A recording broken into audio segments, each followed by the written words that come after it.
A világot évezredek óta két dolog hajtja, a szex és a pénz. És bár eredendően nem kéne így lennie, ez a két dolog mégis szoros kapcsolatban áll egymással.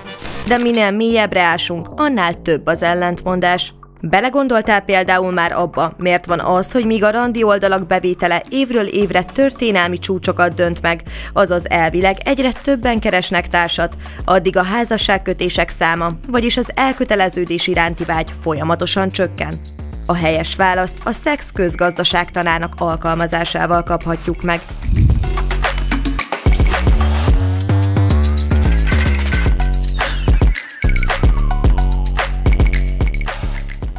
Az egyik legnépszerűbb randi applikáció feliratkozóinak száma és bevétele is 4 év alatt több mint a 2-szeresére emelkedett.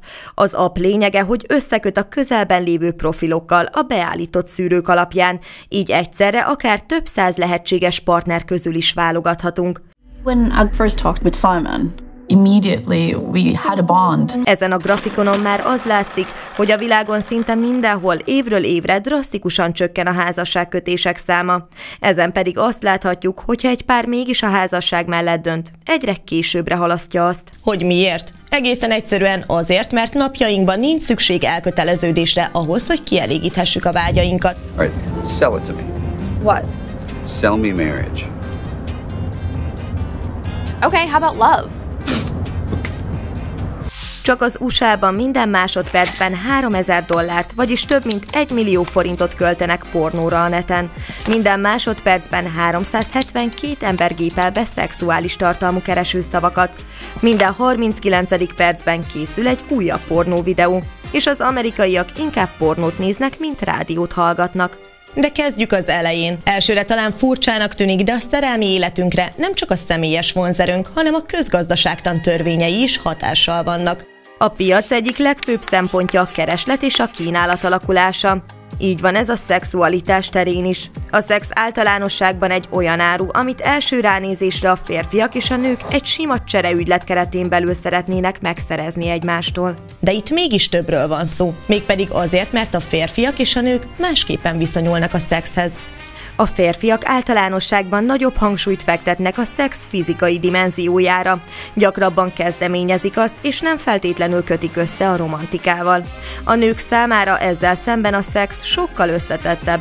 Számukra nagyobb szerepe van az érzelmi összhangnak, az intimitásnak és a szeretet kifejezésének, a motivációjuk pedig gyakran a párkapcsolat bebiztosítása. A két fél ugyanazt akarja tehát, és mégsem. Bár mindkettő nem érdekelt a csereüzlet lebonyolításában, a nőknek mégiscsak van egy olyan értékük, amit a férfiak jobban akarnak. A szex egyszerűen kifejezve a nők java, hiszen a legtöbb esetben ők döntenek arról, hogy az mikor történik meg. Így a szexualitás piacán végső soron ők alkotják a kínálati, a férfiak pedig a keresleti oldalt. És itt következik az árazás. Vegyünk két férfit, az egyik legyen kevésbé vonzó, mint a másik. Elméletileg ugyanannyi eséllyel indulnak egy bombanőnél. Elméletileg.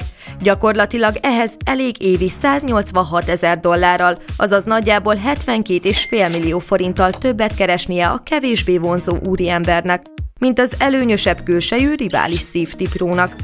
A haszon viszont nem feltétlenül csak pénz lehet. A férfiak az árszabást, vagyis az elvárásokat figyelembe véve sokféle módon fizethetnek a szexért, udvarlással, gyertyafényes vacsorákkal, együtt töltött idővel, épp úgy, mint ingyen koncertjegyekkel és szép ígéretekkel.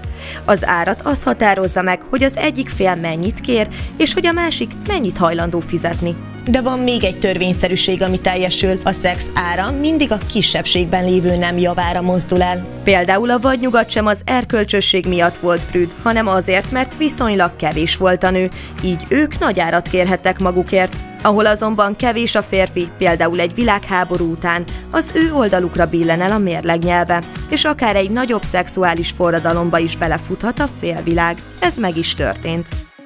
Bár a nők és a férfiak aránya jelentősen eltérő lehet az egyes országokban, az ENSZ adatai szerint a világban átlagosan 100 nőre 106 férfi jut.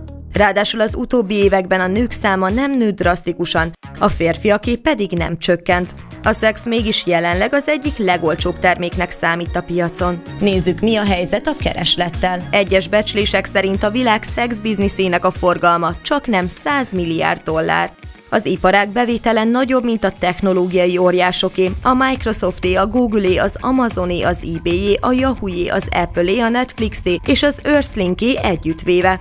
A szexipar világméretekben a legjövedelmezőbb üzletág. A szex iránti kereslet tehát nemhogy nem csökkent, hanem soha nem látott mértékben nőtt. De akkor hogyan értéktelenedhetett el mégis ilyen szinten két ember legintimebb kapcsolata? Hogy lehet, hogy a szexért már nem éri meg sokat fizetni, de főként nem éri meg elköteleződni? A modernkori közgazdaságtan atyjaként is emlegetett Adam Smith úgy vélte, hogy a piac logikája az emberi természetből fakad, vagyis mindannyian nyerészkedők, versengők és racionálisak vagyunk.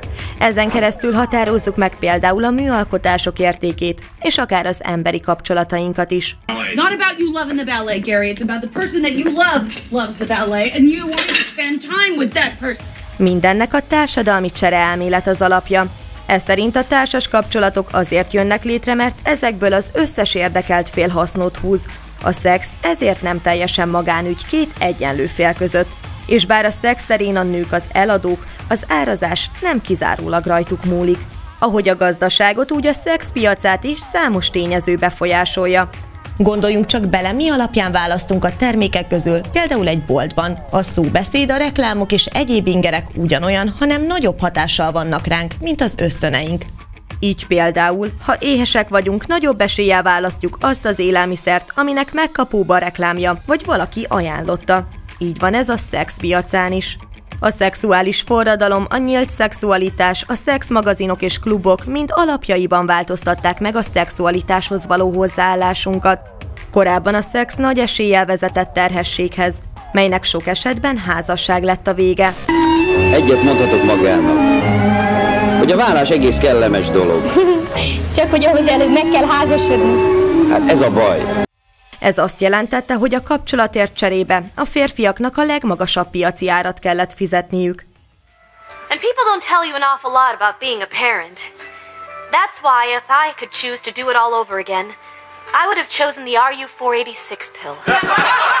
A fogamzásgátló tabletták tömeges elérése viszont megalapozta a következmények nélküli szexuális életet. Ezzel végleg bedöntötte a szexpiacon az árakat.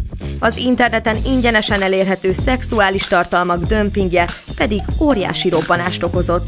A szex már bárki számára elérhető, csak ki olcsóban, ki pedig drágában kaphatja meg. Itt jön képbe a kereslet és a kínálat viszonya. Ahogy a mindennapi vásárlásaink során is látjuk, alacsonyabb ár mellett nagyobb, magasabb ár mellett pedig kisebb kereslet lesz egy-egy termékre. Egész egyszerűen azért, mert az emberek nem fizetnek sokat olyanért, amihez könnyű hozzájutni. De ha kevés van belőle, és nehéz hozzájutni, az emberek képesek bármennyit megadni érte. A férfiak tudják, hogy a szex manapság olcsó, és könnyű hozzájutni, ha tudják, hogy hol kell keresniük. Összefoglalva, egyre több szexuális élményhez egyre kevesebb befektetés árán juthatunk. Így lett a gyors partnerváltogatás a piaci erőviszonyok következménye. Még úgy is, hogy egy felmérés szerint az emberek csaknem 20%-ának van szégyenérzete egy-egy alkalmi légyottot követően. Érdekesség, hogy több férfinek, mint nőnek. Az ismerkedési szokásaink már a randiappoknak köszönhetően alapjaiban megváltoztak. Egyszerűen fogalmazva, hatalmas lett a választék a piacon, és kialakult egy versenyhelyzet. Ha például egy nő nem adja be könnyen a derekát, a férfiak mást keresnek, a nő pedig egyedül marad. Pont mint egy terméknél, ha van a piacon olcsóbb is, akkor azt vesszük meg. Összességében a szex magas kínálata és könnyű elérhetősége csökkentette a párkapcsolatok és a házasság iránti keresletet, és itt direkt nem vágyat mondok. Egy 2019-es tanulmányból kiderült, hogy a házasságban élők 80%-a közelebb érzi magát a választottjához, mint bármely más emberhez. Ez az arány a párkapcsolatban élőknél mindössze 55%. Akkor is, ha ugyanannyi ideje vannak együtt. Bár a közgazdaságtani megközelítés lehetővé teszi, hogy mérhetően vizsgáljuk a szexhez való viszonyunkat. Emberek vagyunk. Nem tudjuk elválasztani a testünket a lelkünktől. A valóságban a szex érzelmeket is generál, és az elköteleződés, a hosszú távú társas kapcsolatok iránti igényünk is legalább olyan mélyen kódolt, mint a szex iránti vágy. Köszönjük, hogy megnézted ezt a videót. Kövesd az Axioma tartalmait YouTube, Facebook, Instagram, Twitter és TikTok csatornáinkon, vagy látogass el honlapunkra, az axioma.hu-ra, ahol a hírlevelünkre is feliratkozhatsz.